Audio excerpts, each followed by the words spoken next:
What is up, y'all? Welcome to the 6th episode of the Titans Talk 615 podcast. I am your host, Jackson Weber. I appreciate y'all tuning in for another week. Folks, a lot to break down. First full week of practice in the books. Padded practice officially has gone underway. We want to talk about that today. A lot of headlines in the past 48 hours, starting with Terry Mclaurin, maybe wants to trade out of Washington. Could Tennessee be in that? Micah Parsons has had some contract negotiations with Dallas. He also requested a trade. He also might want out of Dallas. Can we talk about that? Cam Ward put out a statement this week calling the offense mid. We'll play that video later in the podcast. And any word, L'Jarius Sneed, we got a word today about L'Jarius Sneed. Let's talk about that.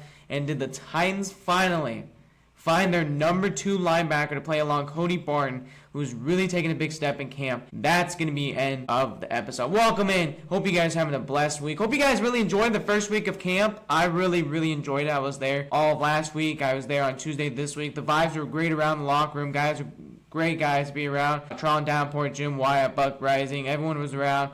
Good to see everyone around there. It was just great to be back on the field. We're back with football. Football's back, baby, and that's what it's all about. It is August now. This is preseason's in a week away, so we'll talk about the scheduling towards the end of the episode as well. To kind of kick off today, let's kind of recap the first week of camp. So last week we ended the first full week of practice, and this week was first padded practice was on Tuesday. So I really saw some growth from Cam Ward. I know a lot of you guys are kind of concerned about Cam Ward, and I don't think any of you guys should be. Cam Ward struggled for the first day of practice of pads. He had 3 interceptions. Cam was 11 for 26 on the first day. A lot of pressure from the Titans defense overall. Like I said, Femi Oladejo, Draymond Jones, I told you guys, got really in there, and that was kind of interesting to see. So Cam Ward did throw 3 picks. It was kind of concerning. The second day, he did throw an interception as well. I've been noticing some miscommunication with receivers on the first day, especially Chig, Bryce Oliver. There's some miscommunications right there. Cam Ward did hold the ball for a little bit too long in the first couple of days.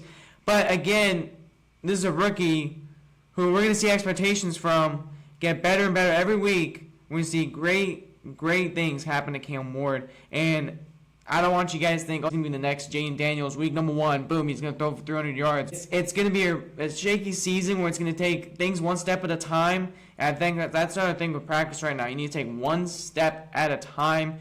You cannot put the bar so high that's why we talked about the win totals earlier. Cam Ward is going to be great for the Tennessee Titans. But however, keep your expectations in the middle for right now. So at camp, I saw a lot of that. Defense looked great for the first 2 days of camp. Saturday was, again, like his best day I told you guys about. Wednesday, he did get better about that. Cam had a pretty good day at camp on Wednesday as well. And Brian Callahan added an extra padded day of practice yesterday. So Cam was 10 for 14 yesterday, 4 for 4 first team. And he did throw an interception at the end of the 2-minute period. Roger McCary was on that. Estrepo had 4 catches on Friday. Jaquan Jackson had 3 of them. And Javondre Shred right now is day-to-day with a abdominal issue. Calvin Ridley left practice early. He should be fine. There's no really concern about that.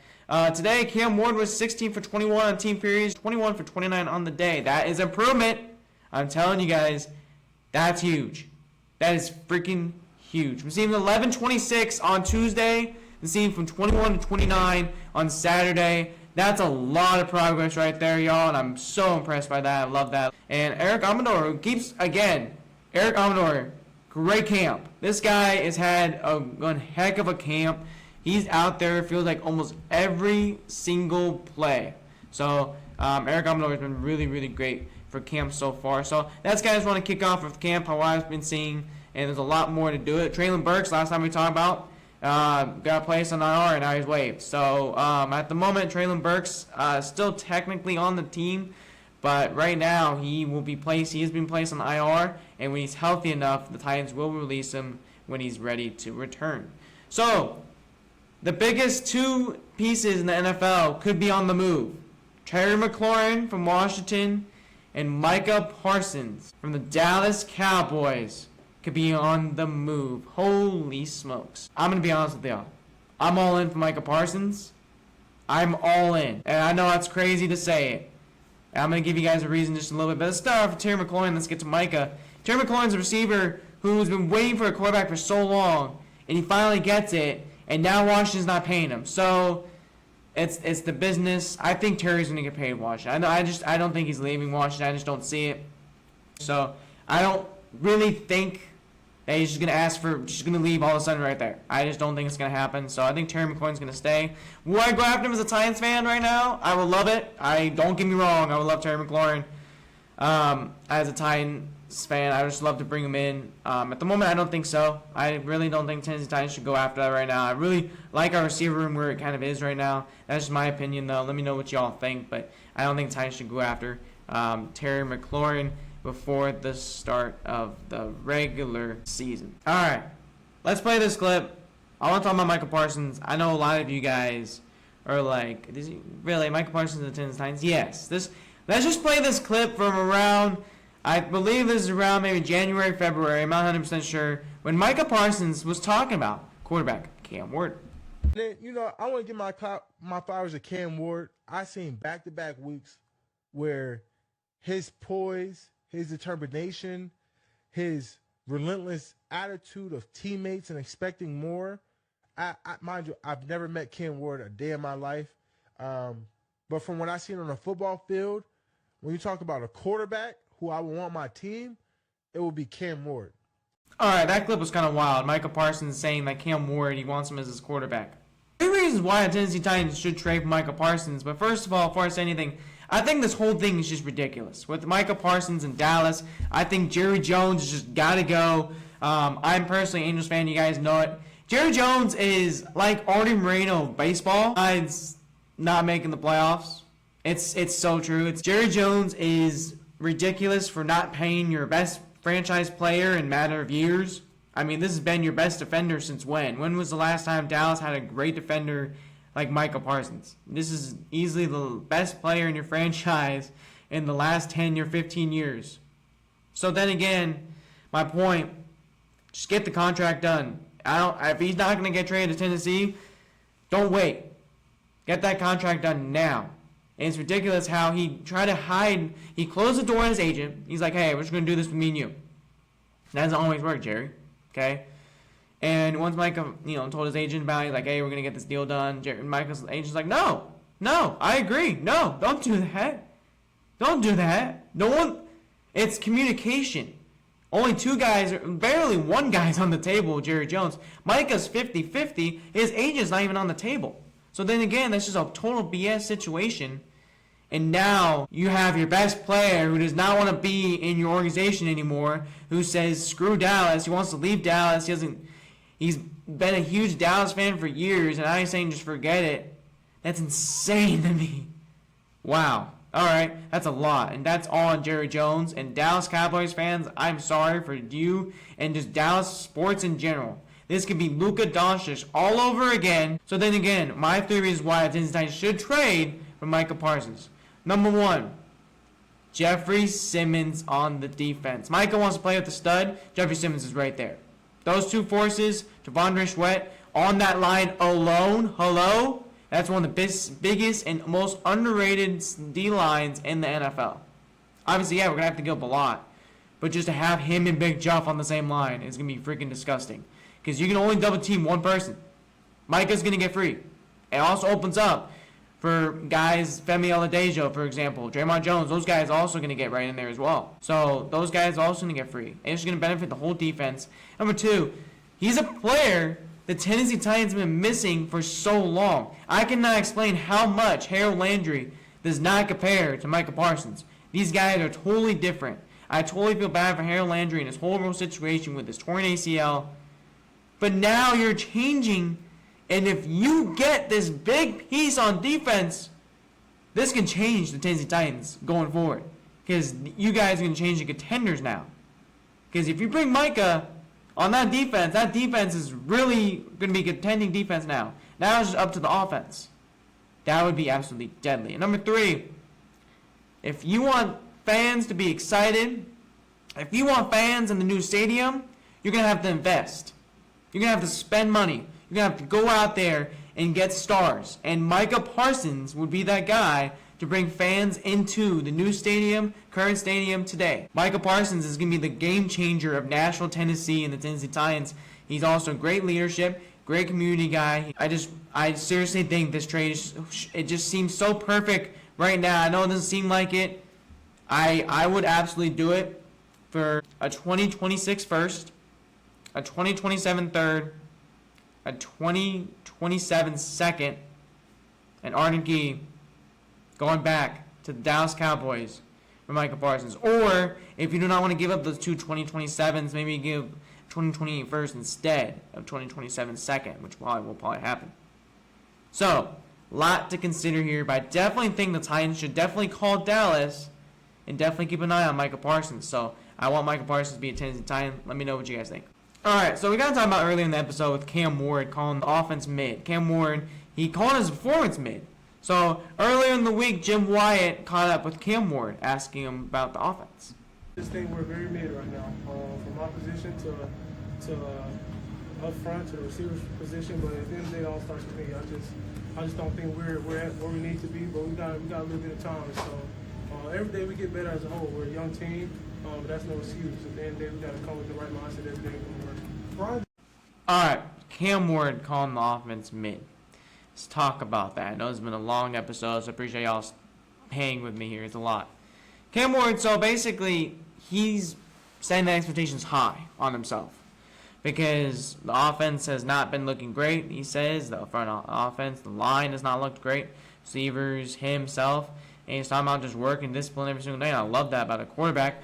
You know, you're going to have good days, you're going to have bad days. You have days that are going to be fantastic like you did today and yesterday. So it's all about putting in the work. It's all about grinding. I love that from Cam Ward. I definitely think a lot of y'all should love that too. It's a great mindset, great quote. And he said limited time. Yeah, I mean, again, limited time. Tampa's right around the corner.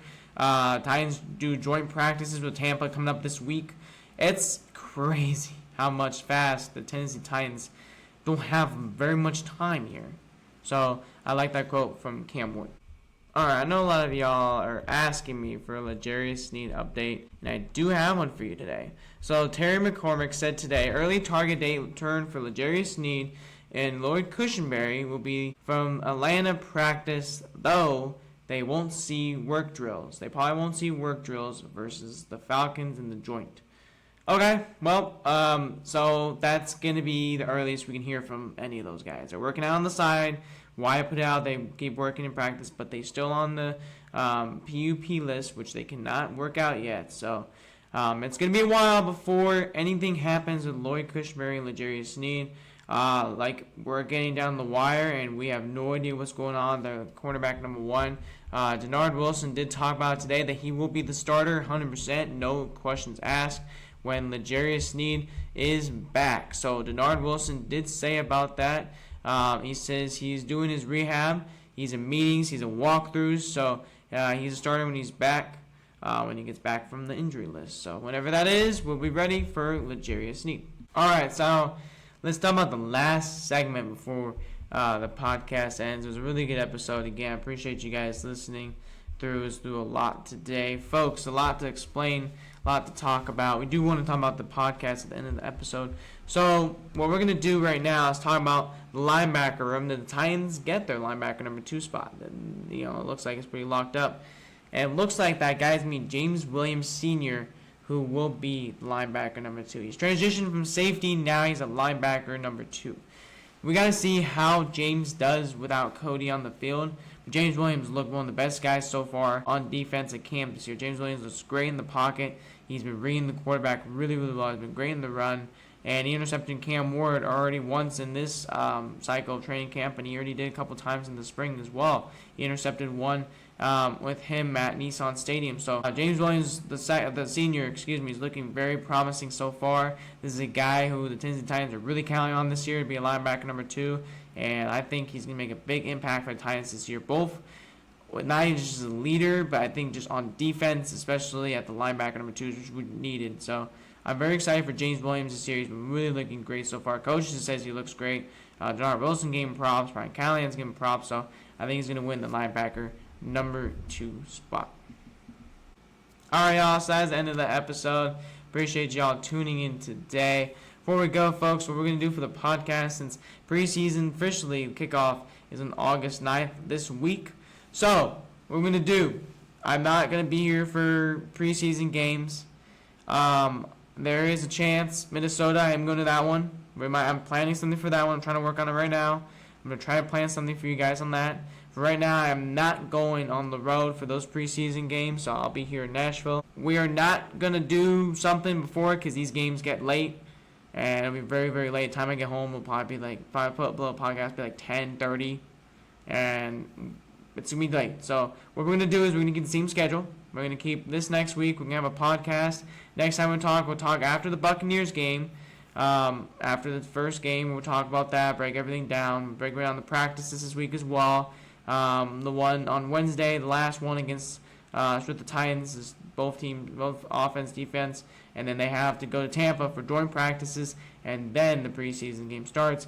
Atlanta, they will do that as well. They will have the Atlanta game on the 15th and the Minnesota game on the 22nd. We are working on that. And then for the regular season, I know some of y'all are still asking about that. We're going to have 2 podcasts a week. So starting on September 7th, we will have a podcast. Times are TBD just because how long the game ends.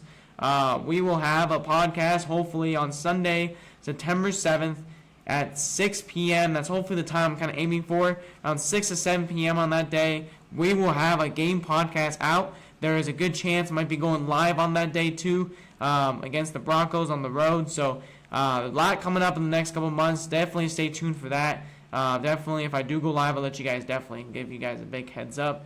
And then home games as well. We might go live when I'm there.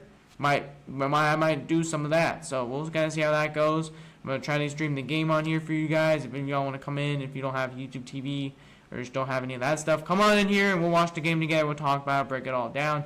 That very exciting NFL season is coming up, first season on the podcast. So that is it for me today. Appreciate y'all listening into the podcast, and see y'all next week after the Buccaneers game. Tie it up!